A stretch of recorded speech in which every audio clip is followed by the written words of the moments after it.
నమస్తే అండి అందరికీ. 'పెళ్ళాం ఊరెళ్తే' సినిమా అందరూ చూసేశారు కదా! ఇదైతే 'పెళ్ళాం ఊరెళ్ళాలంటే' సినిమా అనమాట ఈరోజు నేను చూపిస్తున్నది. అదేంటక్కా అనుకుంటున్నారా? ఏం లేదండి, ప్రిపరేషన్స్. నేను ఊరెళ్ళాలంటే ముందుగా మా హస్బెండ్ కోసం అయితే ఒక 3, 4 టైప్స్ ఆఫ్ కర్రీస్, ఫ్రైస్ ఏదో ఒకటి చేసి పెట్టేసి వెళ్ళిపోతాననమాట.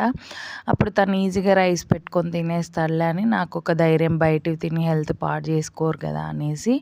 మోస్ట్లీ నాకు తెలిసి సింగిల్ లేడీ ఉంటుంది కదా ఇంట్లో, తను ఊరెళ్ళాలంటే మోస్ట్లీ ఇలాగే చేసి పెట్టేసి వెళ్తుందనమాట. సో అలా నాలా చేసి పెట్టే వాళ్ళు ఉంటే కామెంట్ చేయండి, ఎంతమంది ఉన్నారో చూద్దాం.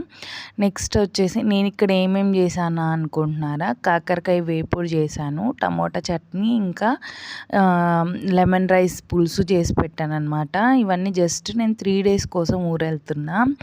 సో ఇలా చేసి పెట్టి వెళ్తే నాకు ఎక్కువ ప్రశాంతంగా ఉంటుంది. మా ఆయన కోసం కంటే సర్లే బయట తినడు అని నాకు కొద్దిగా ప్రశాంతంగా ఉంటుంది. Thanks for watching.